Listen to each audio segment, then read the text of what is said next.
കോഴിക്കോട് കൊയിലാണ്ടിയിൽ CPM local committee secretary PV സത്യനാഥിനെ കൊലപ്പെടുത്തിയ കേസിൽ പ്രതി അഭിലാഷിനെ ഇന്ന് വിശദമായി പോലീസ് ചോദ്യം ചെയ്യും. 6 ദിവസത്തേക്കാണ് പ്രതി അന്വേഷണ സംഘത്തിന് കസ്റ്റഡിയിൽ കിട്ടിയത്. പ്രതിയെ സംഭവസ്ഥലത്ത് എത്തിച്ച് തെളിവെടുത്തേക്കുമെന്ന് അറിയുന്നു. കോഴിക്കോട് നിന്ന് രാഹുൽ സുരേഷ് വിവരങ്ങൾ പറയും. ഗുഡ് മോർണിംഗ് രാഹുൽ സുരേഷ്, പറയും.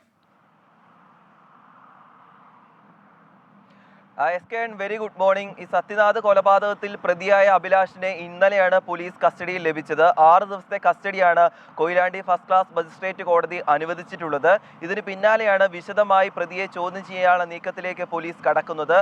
ഇന്നലെ കസ്റ്റഡി ലഭിച്ചതുകൊണ്ട് ഇന്നലെ ചോദ്യം ചെയ്യൽ നടത്താൻ സാധിച്ചിരുന്നില്ല. അതുകൊണ്ട് ഇന്ന് മുതൽ വിശദമായി ചോദ്യം ചെയ്യാനാണ് പോലീസിന്റെ തീരുമാനം. പല കാര്യങ്ങളിലും പോലീസിന് ഒരു വ്യക്തത വരാനുണ്ട്.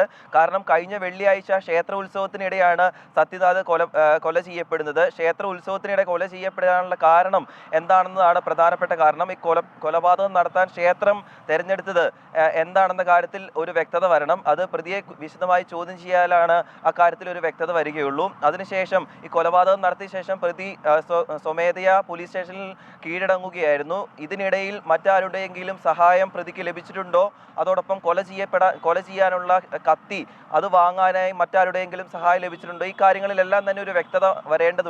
അതിനായാണ് പ്രധാനമായും കൂടുതൽ ചോദ്യം ചെയ്യാനായി പോകുന്നത്. അതിനുശേഷമായിരിക്കും ഈ കൊലപാതകം ചെയ്ത ക്ഷേത്രത്തിൽ ഉൾപ്പെടെ എത്തിച്ച് തെളിവെടുപ്പ് നടത്തുക. കൊലപാതകത്തിൽ ഉപയോഗിച്ച കത്തി അന്ന് തന്നെ സംഭവ സ്ഥലത്ത് നിന്ന് പോലീസ് കണ്ടെത്തിയിരുന്നു. അതുകൊണ്ട് തന്നെ കൂടുതൽ തെളിവെടുപ്പും ഇനി ആവശ്യം ആയി വരുന്നുണ്ട്. അതോടൊപ്പം കത്തി വാങ്ങിയ കടയിൽ ഉൾപ്പെടെ തെളിവെടുപ്പ് നടത്താനും ഉണ്ട്. അങ്ങനെ ഈ 6 ദിവസങ്ങളിൽ വിശദമായ ചോദ്യം ചെയ്യലും ഒപ്പം തന്നെ തെളിവെടുപ്പുമായിരിക്കും ഈ കൊലപാതകവുമായി ബന്ധപ്പെട്ട് പോലീസിന്റെ ഭാഗത്തുനിന്നും ഉണ്ടാവുക. കോഴിക്കോട് റൂറൽ SP യുടെ നേതൃത്വത്തിലുള്ള 14 അംഗ സംഘമാണ് ഈ കേസ് അന്വേഷിക്കുന്നതും.